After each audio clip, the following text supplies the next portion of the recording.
شفتوا لما يكون عندكم كده لهفة وشوق ان انتوا تقابلوا حد، عشان انتوا عارفين ان الحد ده هيسمعكوا ويطبطب عليكوا ويديكوا الحل لمشكلتكوا. شفتوا لما تحس ان انتوا عايزين تفضفضوا لشخص والشخص ده امين عليكوا وفعلا بيريحكوا؟ ربنا اجري في نص الليل الناس كلها نايمة، سواء بقى سهران نايم متأخر أو نايم بدري، تظبط المنبه وتصحى في نص الليل كده، تخطف لك كده ركعتين كده فيهم البركة كلها وفيهم الخير كله. تحكي بقى لربنا، تفضفض معاه، تشوف نفسك في ايه وتقوله. يعني ربنا بينزل للأرض في نص الليل يقول في حد عايز حاجة؟ هل من داعي أستجب له؟ هل من مستغفر أغفر له؟ حد عامل ذنب وعايز يتوب أغفر له؟ حد نفسه في حاجة وانا احققها له؟ ده ايه الجمال ده؟ ازاي نضيع نعمة زي كده من ايدينا؟ ما تنسوش بقى تدوسوا اشتراك، احنا بنتكلم كلام جميل ولا بنرتكب ذنوب ولا اي حاجة. اشتراك صغير كده مش هيكلفكوا حاجة، بس تشجيع ليا.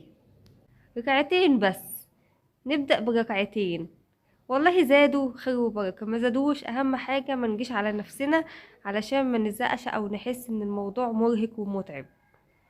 نبدأ بركعتين ونسجد بقى وندعي بقى كل اللي احنا عايزينه لربنا، وهيستجيب لنا بإذن الله عشان هو وعدنا في كده. وإذا سألك عبادي عني فإني قريب أجيب دعوة الداعي إذا دعاني. بس انت ادعي وربنا هيستجيب لك، ومش شرط طبعا ان هو يستجيب لك في اللحظة والتو. لو في خير ليك ان هو يستجيب لك في ساعتها هيستجيب لك، ولو الأحسن إن ربنا يأجل لك الدعوة دي لبعد كده هيأجلها لك. وخلي بالك كمان، أو خلي بالك إن انت ممكن تكون بتدعي دعوة هي أصلا مش خير ليكي. خليكي دايما واثقة، والله يعلم وأنتم لا تعلمون. ربنا عارف الخير لينا مهما كان الذنب اللي احنا عاملينه، مهما كان المعاصي اللي احنا فيها. بس ربنا مش بيبصلنا كده، ربنا بيبصلنا برحمته وبعفوه. فخليكي واثقة ان ربنا هيستجيب لك، بس انت خبطي على بابه وادعيله، ادعيله بكل حاجة نفسك فيها، وهو مفيش دعوة لا ترد. يعني الدعوة بتستجاب. بتستجاب امتى؟ بتستجاب في الوقت الخير ليكي. افضل وقت تستجاب في الدعوة لو اصلا الدعوة دي خير، ولو مش خير ربنا هيشيلها لك، هيقدر لك الخير ليكي الانسب ليكي والاصلح ليكي. وادعي دايما ربنا يكتب لنا الخير حيث كان. بس الخير بقى شامل كل حاجة، وفي اي مكان هو كان ربنا يقربهن. والنبي في احن من كده. يعني ما نتحايلش على حد، ما نطلبش حاجة من حد، نطلب من اللي في ايده كل شيء.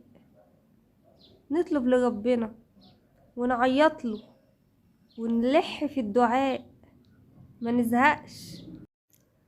وخلي بالك ان ركعتين قيام الليل بيشفعولك يوم القيامة. وكمان بيبقى قبرك منور، القبر اللي بيحافظ على قيام الليل بيبقى منور كده في السما لربنا. ايه الجمال ده؟ ايه الحلاوة دي؟ ليه نضيعهم؟ ركعتين بس في الليل مش هياخدوا 15 دقايق يا سيدي. لو دعينا وخدنا وقت في الدعاء، ايه 10 دقايق يعني؟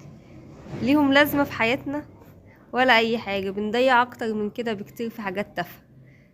بس نواظب عليهم، عشان احب الاعمال الى الله ادومها وان قلت. احب عمل لربنا هو اللي انت بتدومي عليه حتى لو حاجة قليلة. دايما ما نحملش نفسنا حاجة كبيرة عشان الشيطان هيدخل لنا من المدخل ده. لا، مثلا بدل ما نحفظ آية في اليوم نحفظ صفحة، هنحفظ صفحة كل يوم، نحفظ صفحة. ده الشيطان هيقول لنا كده. احفظوا مثلا صفحة، بس بعد فترة قليلة هنلاقي نفسنا ان احنا تعبنا وحسينا ان الموضوع تقيل علينا. فاحنا لا، نحفظ حاجة قليلة، لو عملنا عمل خير نعمل حاجة قليلة، نبدأ بحاجة قليلة، وشوية شوية لما نلاقي نفسنا ان احنا قادرين نزود. لكن ما نبدأش بحاجة كبيرة علشان ما نزهقش، وعلشان ما نحسش ان هي تقيلة فنبطلها خالص. لا، نداوم على الحاجة القليلة دي، حتى لو هي قليلة بس نداوم عليها، عشان ربنا يكتبنا ان شاء الله من اللي بيقوم الليل. السلام عليكم.